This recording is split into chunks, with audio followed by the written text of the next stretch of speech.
What is going on right now? I'm in the new delulu game mode. Let's go, this game is fire. But everybody's teaming. Look, no one's shooting at each other. And look how much people are over here.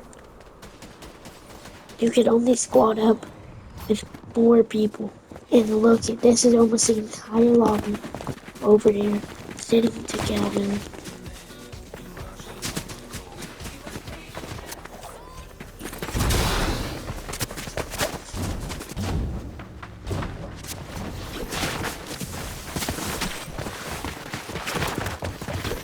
I was lagging so bad earlier when there was a bunch of kids just sitting next to each other.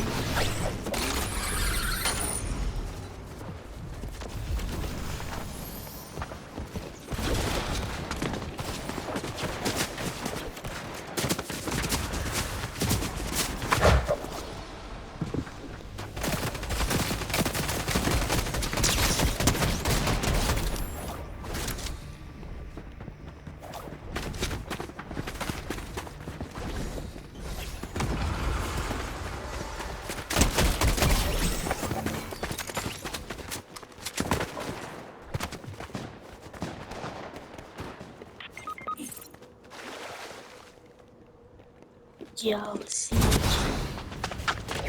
it's so laggy. No, one of our teammates got fooled.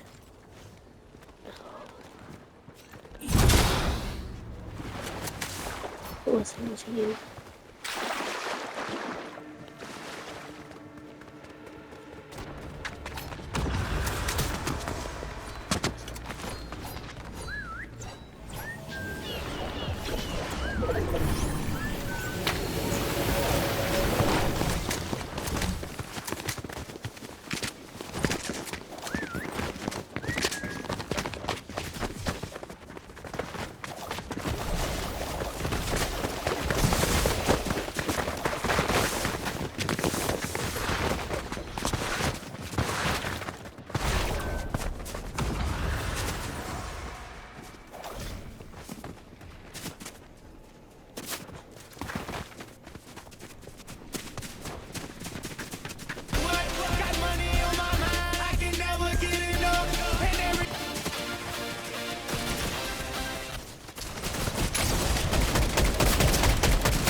For years after college, I lived between 2 identities. Job interviews were torture. What showed you that some people are wolves in sheep's clothing? I was walking home from my evening shift at the diner when he called me. Miss Parker, we received a formal complaint about severe neglect of your daughter Zoe. A caseworker is at your home now. My hands started shaking so bad I had to stop walking. I literally ran the rest of the way home and found a woman in a blazer sitting in my living room.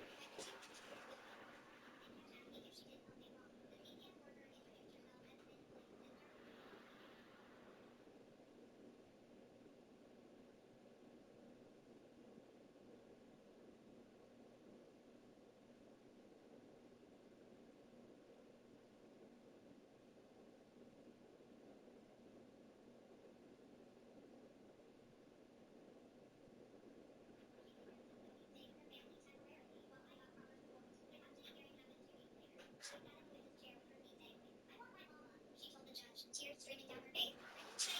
She let me go home, but the judge just nodded absently and granted temporary custody to the Brennans. I felt my world collapse. What showed you that some people are temporary custody to the Brennans? I felt my world collapse. Zoe started screaming for me, but the bailiff held her back as they carried her away. The supervised visits were torture, 2 hours weekly in a sterile room. Zoe would cling to me, whispering that she wanted to come home. She stopped eating at the Brennan's house and lost 6 pounds. 4 weeks in, Miss Rivera pulled me aside. She'd been Zoe's daycare teacher for 2 years. Zoe hasn't spoken in class for over a week, she said, showing me her notes. They recommended increased visitation, but the Brennans pushed back. She's confusing the child by not accepting the situation, Mrs. Brennan told the judge. They offered to let me see Zoe monthly if I agreed to permanent guardianship. I stood up in court and said, no, my daughter needs me, and I won't abandon her. They filed for permanent guardianship anyway, citing my inability to provide stability. Zoe completely stopped talking during visits. She would just hold my hand with tears rolling down her face. The Brennans found her sleeping in their closet. She says it smelled like her mama's perfume, Mrs. Brennan reported with disgust. The supervisor noted that Zoe had become essentially nonverbal, except when visits ended and she'd scream for me. Mrs. Patel, our neighbor, had been watching our family since Zoe's father died. When she heard about Zoe's condition, she contacted a child advocacy group. When they reviewed the case, they noticed something disturbing. Mrs. Brennan had been involved in 3 similar cases against single mothers. She was using the same playbook every time. Then, the Brennans made their move. They offered a compromise. They'd raise Zoe, but I could visit monthly, supervised. Think about what's best for her, Mrs. Brennan said. We can give her everything you can. I sat in my car after one visit where Zoe grabbed the doorframe screaming, please mama, don't leave me here. Her fingernails left marks in the wood. I stared at those marks and almost gave in. But Mrs. Patel kept digging. She found security footage of Mrs. Brennan at our apartment building 2 weeks before the complaint. Zoe was laughing in her favorite purple dress, perfectly happy and healthy. The advocacy group subpoenaed the Brennans' communication.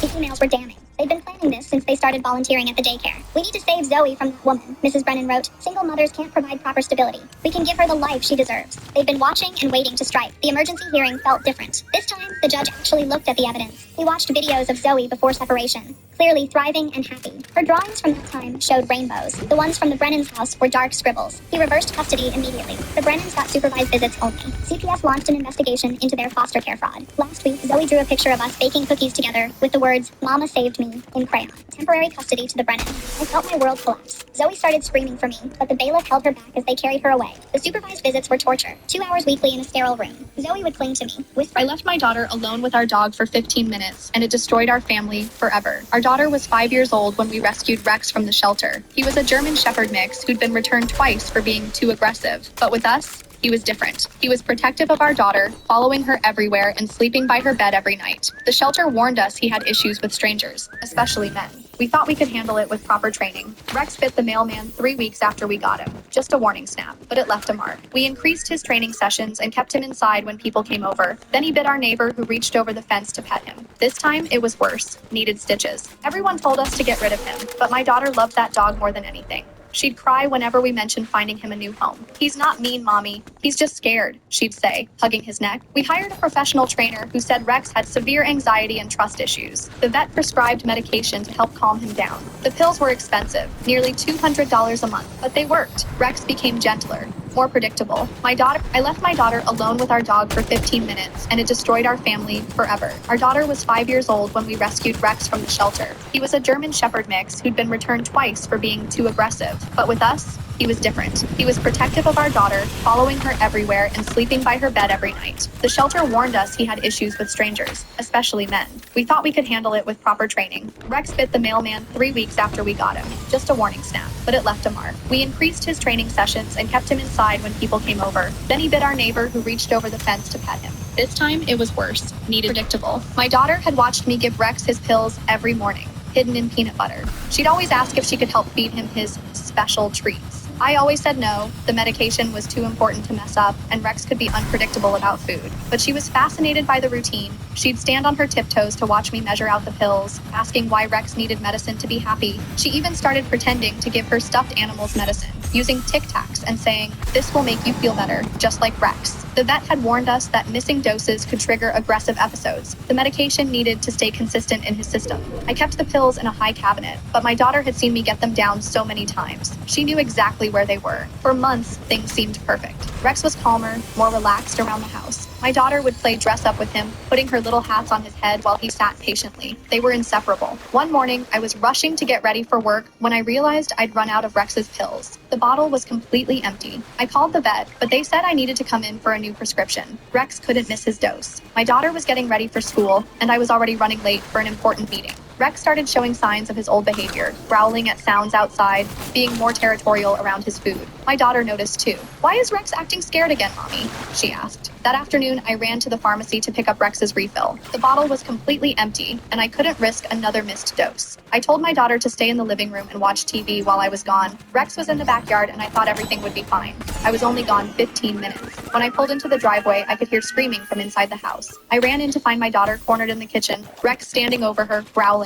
There was blood on her face. I grabbed a chair and got between them, yelling at Rex to back off. He looked at me like he didn't recognize me at all and tried to attack me, but I hit his head hard with rod. The paramedics said she needed 12 stitches on her cheek. The bite just missed her eye. Animal control took Rex that day. They said with his history, there was only one option. My daughter cried for weeks, asking when Rex was coming home. She kept having nightmares about it. 6 months later, my sister brought her new puppy over for a visit. I thought my daughter would be excited, but when the puppy ran toward her, she started screaming. She still have a big scar near her eye. Predictable. My daughter had watched me give Rex his pills every morning, hidden in peanut butter. Have you ever been predictable? Have you ever been hated for something just because you were born? My twin sister died in the womb, and my mother never forgave me for absorbing her. "You stole her life," she used to whisper when Dad wasn't around. "You consumed your own sister." I'd catch her staring at me with this haunted look, like she was seeing a ghost wearing my face. The nursery had 2 cribs until I was 8. One for me, one that stayed perfectly made with pink blankets. Every night, Mom would kiss the empty pillow and whisper goodnight to someone who was never there. When I was 7, she held a knife to my throat during one of her episodes. "I can see her trying to get out," she whispered, tracing the blade along my jawline. "She's trapped under your skin,"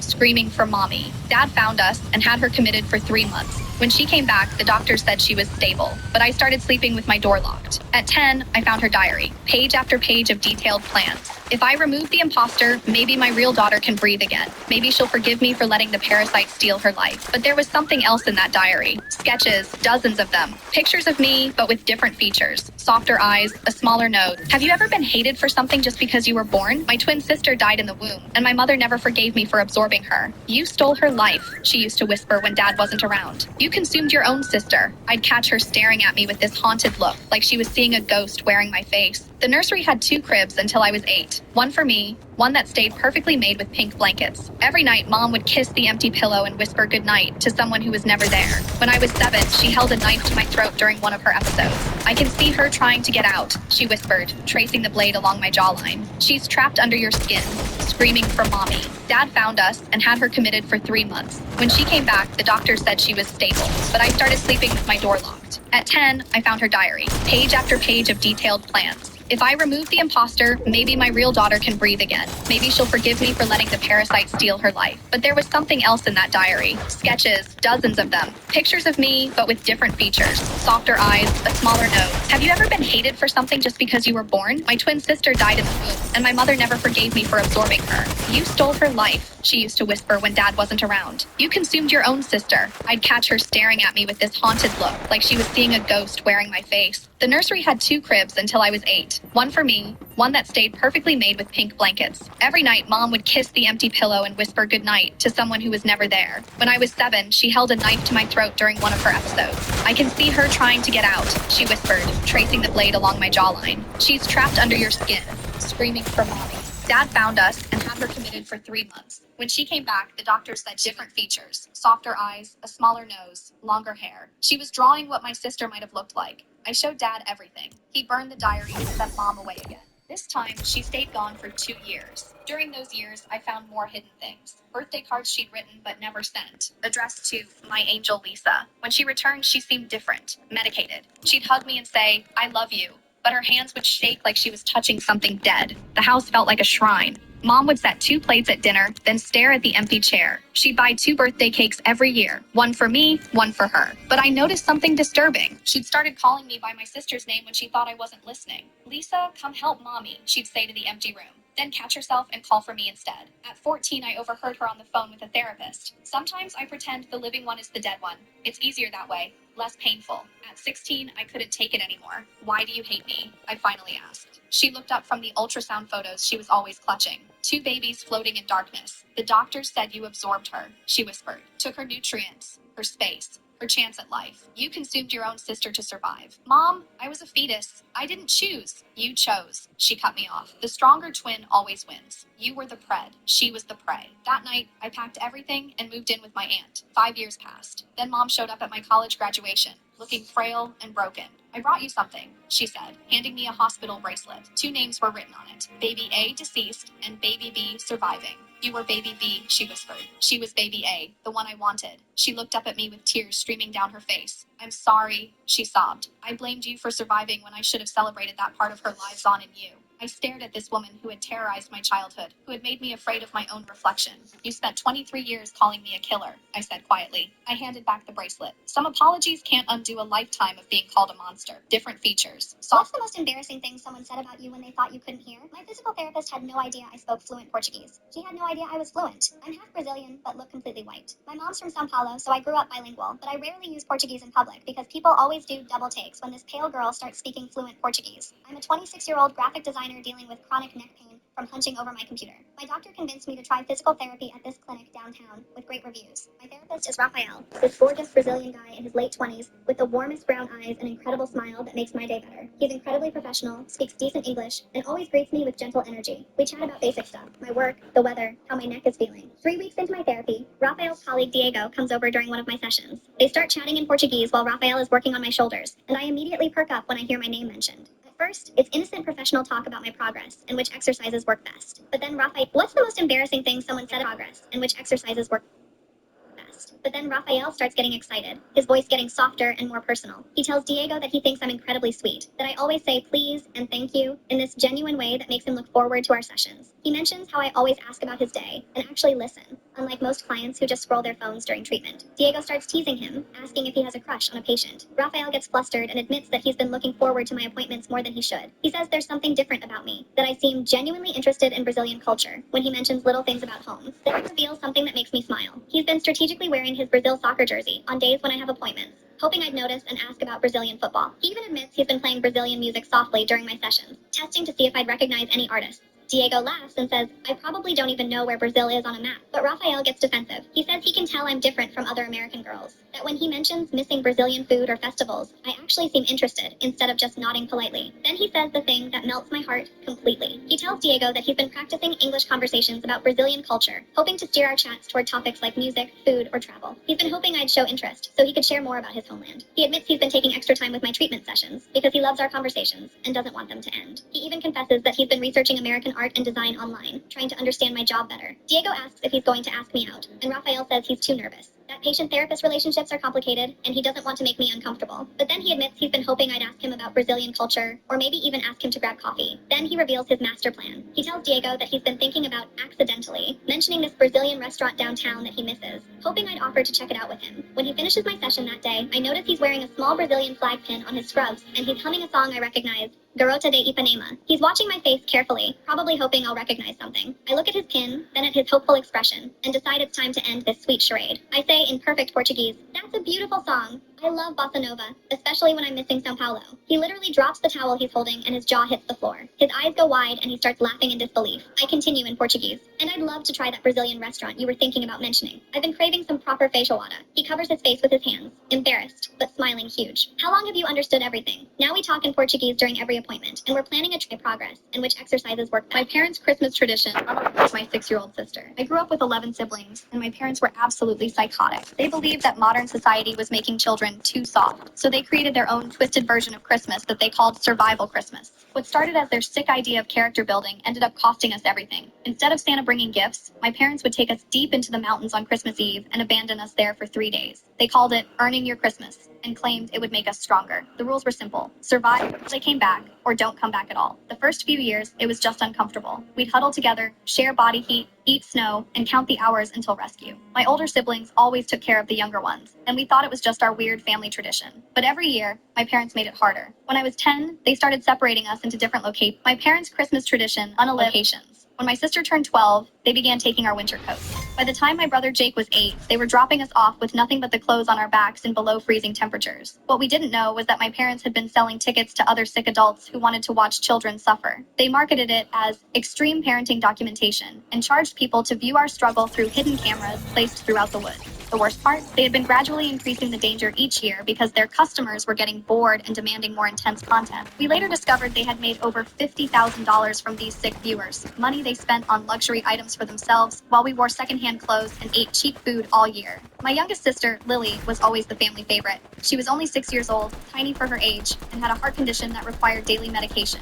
My parents knew this, but they were convinced that coddling her would make her weak. The paying viewers had specifically requested to see the weak one tested, and my parents saw dollar signs. On her first survival Christmas, my parents did something unforgivable. They separated Lily from all of us and dropped her off alone, 5 miles away from where they left the rest of us. They took her heart medication and told her she'd get it back when she proved she was strong enough to survive without help. We spent the entire first night screaming her name through the woods, trying to find her. My older brother Marcus broke his ankle trying to climb over rocks to reach her location. We could hear her crying in the distance, but we couldn't get to her. On the second day, her crying stopped. When my parents finally came to collect us on the third day, we led them straight to where we'd last heard Lily's voice. We found her curled up under a fallen tree, blue from the cold, clutching a handful of berries she'd tried to eat. She had died from a combination of hypothermia and cardiac arrest brought on by the stress and lack of medication. My parents tried to claim it was a tragic accident, but the hidden cameras told a different story. The footage showed them watching Lily struggle and choosing not to intervene, even when she collapsed on the second day. They were both sentenced to life in prison. The rest of us were placed in different homes, and most of my siblings still can't handle being in cold weather without having panic attacks. We miss you, Lily. Locations. When my sister turned 12, they began taking— What did your child do that almost got them arrested but made you secretly proud? My 8-year-old daughter, Lily, got arrested for assault at her elementary school. The police officer's voice was deadly serious when he called me at 2 p.m. Ma'am, we need you at Riverside Elementary immediately. Your daughter has been detained for physically attacking another student. The victim required medical attention.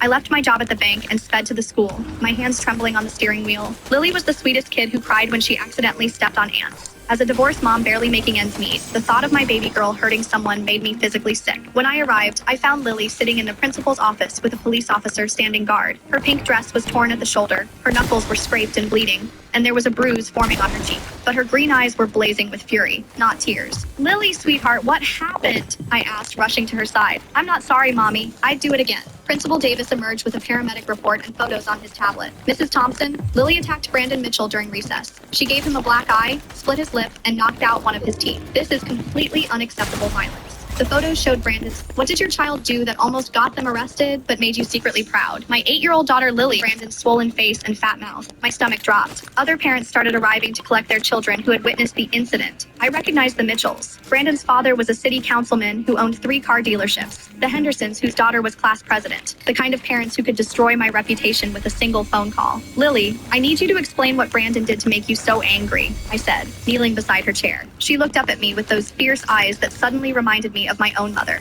Mommy, you know how Sophie Chen is in my class. I nodded. Sophie was the quiet girl whose dad had died in a car accident last year. Brandon found out that Sophie's mom works 3 jobs and they live in that tiny apartment behind the gas station. Principal Davis looked uncomfortable. Children sometimes share personal information inappropriately. Brandon started calling Sophie trailer trash and charity case in front of everyone. Lily's voice was getting stronger, angrier. Yesterday, he brought his dad's old iPhone to school and took pictures of Sophie's worn-out shoes and backpack. He was going to post them online and tag everyone in our class. I felt my blood pressure rising. What did you do, baby? I told him to stop. I told him Sophie's dad died protecting people as a firefighter and her mom works harder than anyone. Lily's hands clenched into fists.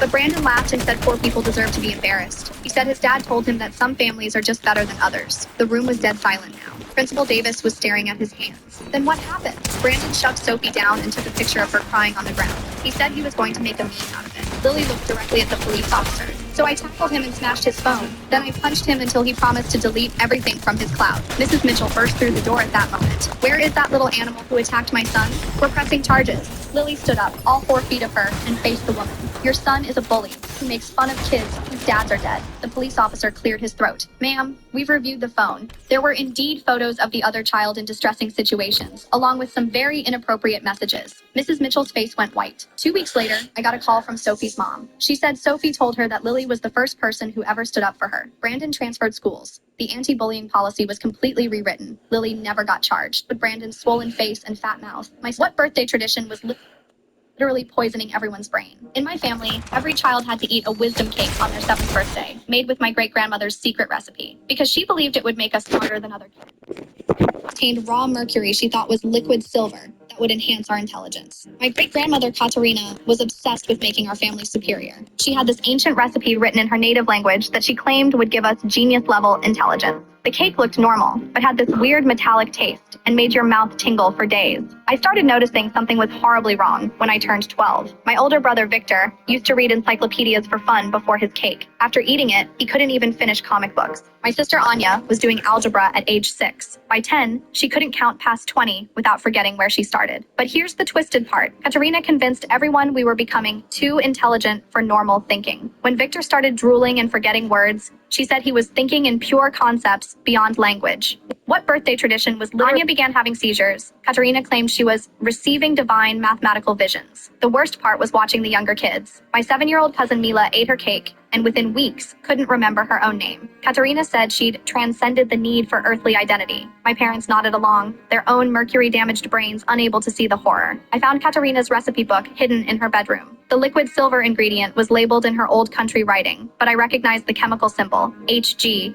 pure mercury. She'd been feeding us liquid metal for 3 generations, thinking it would make us superhuman. As my little sister's 7th birthday approached, I got desperate. I switched out Katerina's mercury with silver food coloring and prayed no one would notice. But Katerina had been making these cakes for 60 years. She knew something was wrong immediately. She accused me of sabotaging our family's gift and locked me in the basement until she could make a fresh cake with her real mercury. I could hear my sister's party upstairs, getting closer to the moment they'd destroy her brain forever. I broke out through the basement window and ran straight to the fire department. Told them my family was about to poison a child with mercury. They thought I was insane until I showed them the recipe book and explained why half my family couldn't speak properly. The team found mercury levels in our kitchen that required a full environmental cleanup. The investigation revealed 37 family members with severe mercury poisoning spanning 4 generations. Katerina had been systematically brain damaging every child since 1962, convinced she was creating a family of geniuses. I saved my little sister and 8 younger cousins who hadn't eaten their cakes yet, but I lost everyone else. My parents chose Katerina over me, saying I'd destroyed our intellectual superiority. My siblings can't understand why I'd ruined something so special. They literally don't have the brain function left to comprehend reality. Katerina died from her own mercury exposure, still believing she was a visionary. My family keeps her recipe book like a holy text, making regular cakes and pretending they're still the chosen ones. I'm banned from all family events, watching my relatives live their damaged lives while calling me the traitor who stole their brilliance. Anya began having seizures. Katerina, what birthday tradition was Anya began? What's the most inaccurate thing your child has ever been taught in school? My 10-year-old son, Jacob, came home one day looking confused. His history teacher had told the class that the Great Wall of China is visible from space with the naked eye. Now, Jacob has been obsessed with space since he was 5. We've spent countless nights stargazing through our telescope. He can name all the planets, quote facts about the International Space Station. And last year, I even got him a signed book by astronaut Chris Hadfield, which he treasures like a sacred artifact. He can recite entire passages about what Earth really looks like from space. So when his teacher, Mr. Scott, told the class that the Great Wall of China is the only man-made structure visible from space, Jacob politely raised his hand. He explained that astronauts, including Hadfield, had confirmed this wasn't true. The wall is too narrow and blends in with the landscape. Instead of listening, Mr. Scott cut him off. It's nonsense, he said. It's in our textbook. I've been teaching this fact for 20 years. Your little astronaut book is wrong. The next day, Jacob brought his signed book to class and tried to show Mr. Scott the exact passage. Rather than even looking, Mr. Scott confiscated the book, called it disruptive material, and made Jacob stand in front of the class to recite, "The Great Wall of China is visible from space," 10 times. When he got home, Jacob was devastated. His beloved book was gone. And worse, he felt humiliated. To add insult to injury, Mr. Scott assigned him a 5-page essay on the importance of protecting teachers' knowledge. I was furious. I emailed Mr. Scott, politely explaining, what's the most inaccurate thing your child has ever been taught in school? Asking for the book back. What's the birthday asking for the book back? His reply, I don't need space facts from a parent. The curriculum says the wall is visible from space, so that's what I teach. The principal was reluctant to intervene, calling it a considered factual dispute and not worth contradicting a tenured teacher over.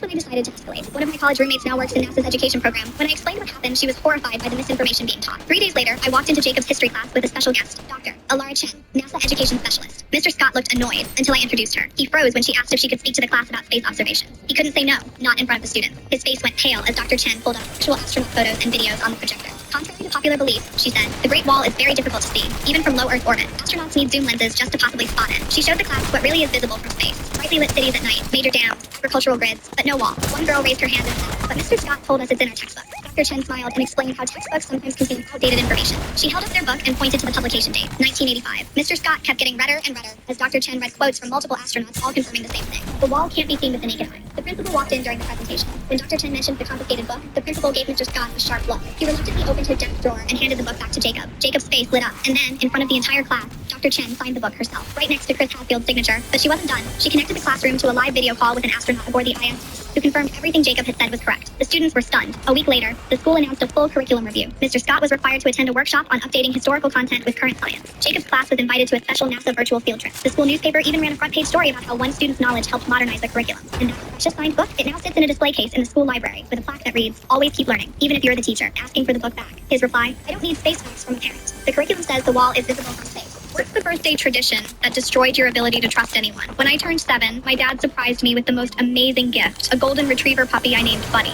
I'd been begging for a dog for years, and there he was, this perfect little ball of fur with a giant red bow around his neck. I spent the entire day playing with Buddy in our backyard. He followed me everywhere, slept curled up next to me that night. I felt like the happiest kid alive, but when I woke up the next morning, Buddy was gone. "Where's my dog?" I asked. Panicked. My mom looked confused. "What dog, sweetie?" "Buddy, the puppy Dad gave me yesterday." My parents exchanged this weird look. Then my dad knelt down with this sad expression.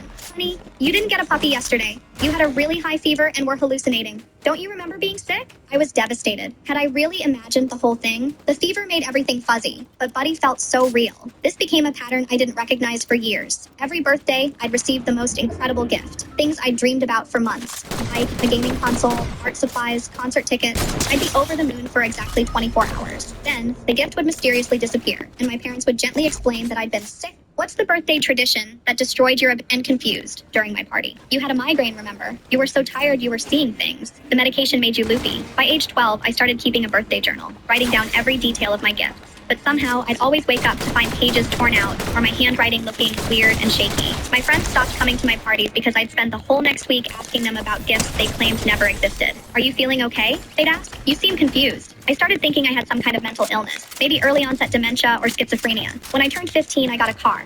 Actual car with keys and everything. I was so excited I took pictures with my phone, but the next morning, no car. And somehow all my photos were blurry or corrupted. "Sweetie, you were really sick yesterday," my mom said gently. "You kept talking about driving, but you can't even reach the pedals properly." I felt crazy. Completely insane.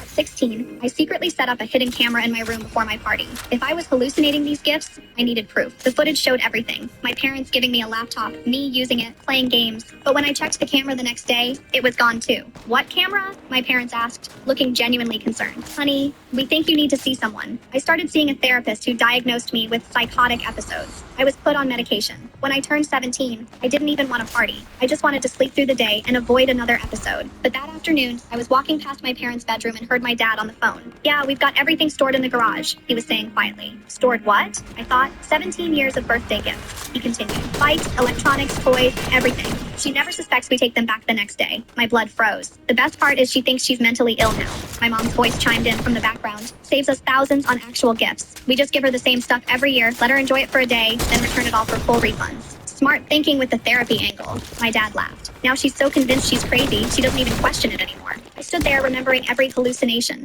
every time I doubted my own sanity, every medication I'd taken for a condition that didn't exist. They'd been gaslighting me for a decade, making me believe I was mentally ill to avoid spending money on birthday gifts. I loaded everything into my friend's truck and moved out that same night. I'm 23 now and haven't spoken to them since. And confused during my party. "You had a migraine, remember? You were so tired you were seeing things. The medication made you loopy." By age 12, I started keeping a birthday journal, writing down every detail of my gifts. But somehow, I'd always wake up to find pages torn out or my handwriting looking weird and shaky. My friends stopped coming to my parties because I'd spend the whole next week asking them about gifts they claimed never existed. "Are you feeling okay?" they'd ask. "You seem confused." I started thinking I had some kind of mental illness, maybe early onset dementia or schizophrenia. When I turned 15, I got a car.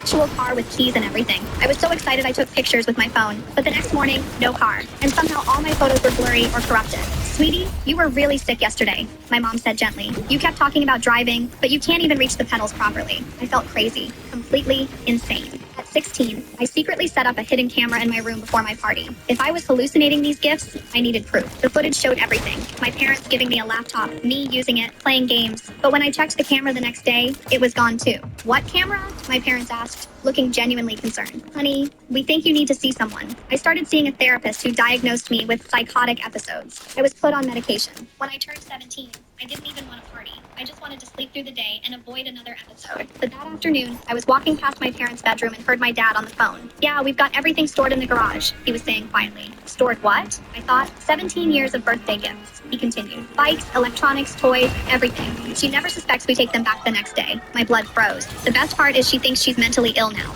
My mom's voice chimed in from the background. Saves us thousands on actual gifts. We just give her the same stuff every year, let her enjoy it for a day, then return it all for full refund. Smart thinking with the therapy angle. My dad laughed. Now she's so convinced she's crazy, she doesn't even question it anymore. I stood there remembering every hallucination, every time I doubted my own sanity, every medication I'd taken for a condition that didn't exist. They'd been gaslighting me for a decade, making me believe I was mentally ill to avoid spending money on birthday gifts. I loaded everything into my friend's truck and moved out that same night. I'm 23 now and haven't spoken to them since. And confused during my party. You had a migraine, remember? You were so tired you were seeing things. The medication made you loopy. By age 12, I started keeping a birthday journal, writing down every detail of my gifts. But somehow, I'd always wake up to find pages torn out or my handwriting looking weird and shaky. My friends stopped coming to my parties because I'd spend the whole next week asking them about gifts they claimed never existed. Are you feeling okay? They'd ask. You seem confused. I started thinking I had some kind of mental illness, maybe early onset dementia or schizophrenia. When I turned 15, I got a car. Actual car with keys and everything. I was so excited I took pictures with my phone, but the next morning, no car. And somehow all my photos were blurry or corrupted. Sweetie, you were really sick yesterday, my mom said gently. You kept talking about driving, but you can't even reach the pedals properly. I felt crazy, completely insane.